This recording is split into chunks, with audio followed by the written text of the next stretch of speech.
What's up? Welcome back to another video. Today is the main voyage.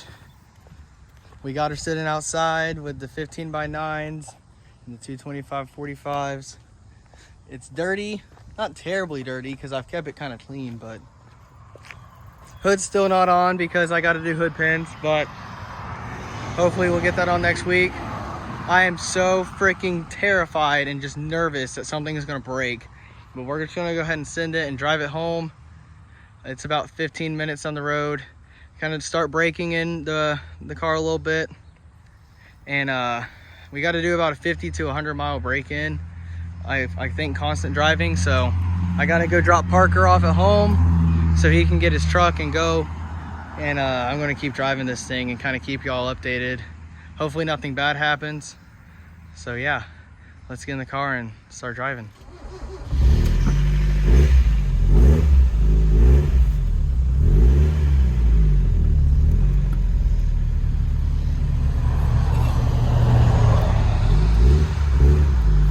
Assuming they're clicking like that because it's first start.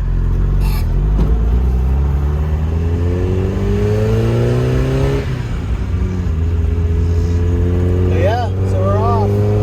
First drive. Oh my god. Well, we'll get back to y'all later once we get to the house and I kind of get this thing dialed in more. Alright, so we're doing break-in. So pretty much with break-in, you go up to like 35 or so. And you kind of just let it idle back or cruise back down to like 1500. So it's been a little bit trafficy, so I've just kind of been doing it when I can. I don't know why my check engine light's on, but we're just gonna run with it. And since my car's OBD1, I'll have to diagnose that later. It's kind of more of a process. But we've been seating the rings. The valve train tick has gone away a little bit. So we're kind of just letting it do its thing. But I am nervous as hell. And anybody that knows me personally, everybody knows how much this car means to me and how much I miss it. So I've been just trying to get this thing back, and I just hope everything runs good and gets properly broken in. But I'll keep y'all updated. All right, so far break-in's going really well. But as per usual, when you break in things, you gotta make sure everything's tight, right? Right. So, if you look in here, you see this little boy right here? This little boy right here? It's supposed to go over there, right there. And well, it's right here. And it was in the road over there. But now it's not. It's in my hand. Thank God. So, that's the one thing I forgot to tighten. Besides my sway bar mounts, it's fine. Of course, somebody's calling me. Sorry that last clip kind of ended abruptly. My dad was calling me, but it's actually the next day. I got the car over to Parker's, and it's leaking a little oil. I just don't know where. Not much, but a little bit last night. It's kind of oily all over the pan and shit, but I don't think I busted it. I mean, I didn't hit anything. So, and it's not even that low. But, so my motor's been moving around a lot. Huh? Oil pan is not busted. Okay, he's been looking under it. We're trying to figure out where it's leaking from so we can adjust that. But, anywho, my motor's been moving around a lot.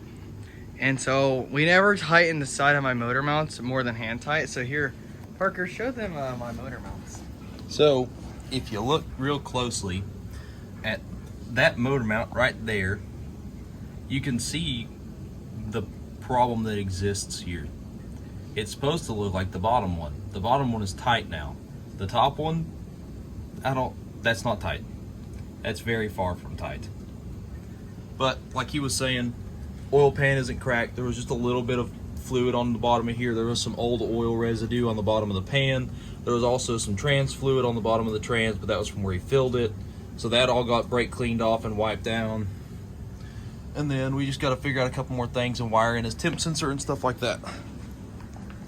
Yeah, so the temp sensor I forgot to wire, and it's right here. I forget if I showed that in this video or not, but it plugs in under the cast.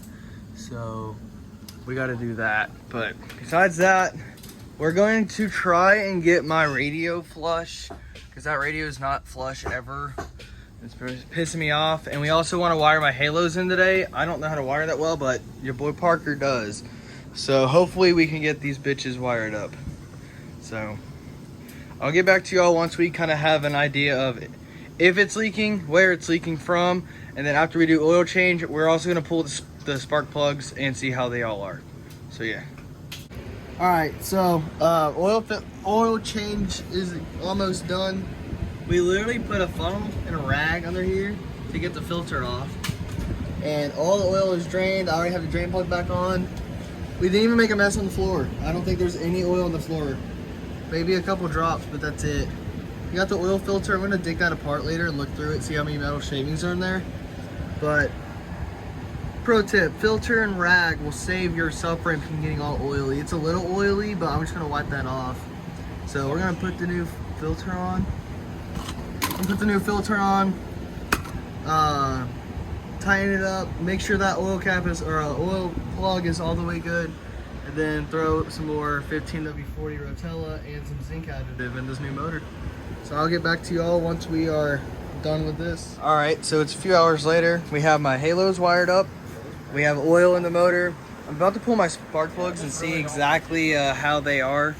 But here are my, we'll put the hazards on in a second. But that light's a little dim, so I'm just gonna get new turn signal, the intakes like I've said. But oh, I'm so happy, it looks so good. But, and then the hazards work as well for the turn signals per se. So that's good. Also, my coolant temp sensor wire is hooked up, so that should work now, hopefully. So now all we need to do is add this zinc additive. It's always good to put zinc in a new motor. So I'm gonna add this whole thing, and on top of the 4 quarts of oil my motor takes. So after that, we're gonna pull the plugs and I'll get back to y'all then. All right, so the last clip you just saw was probably a week ago, if I had to guess. Pulled the plugs, everything looked fine. It's a little off timing, but not crazy. So we're gonna have to put it in time, but that's fine. I haven't been driving much. I finished break-in period on it to 500 miles, and then so I've driven 500 miles since the last time y'all saw, so I guess that's a lot. Anyway, it started to leak, and I was like, where the hell is it leaking from? And I think I figured it out. I don't know. I'm fingers crossed this is figuring it out, because where it's leaking from, if it's not this, it could be something that's more of a pain in the ass to fix. But anyway, so what I think it is oil dipstick tube. Okay, every time I go up a hill, it dumps out, and you can see where there's a steady stream out of the dipstick tube hole. So I went ahead and bought a new O-ring. So that's how it's supposed to go on there, I guess. It's not really like fitting properly. I don't know. I only work here, so you know. But it's on. The new one's on. I just did my oil change. I gotta put oil on it, but I just did the oil change for the 500 mile interval. Everything's fine besides the oil leak.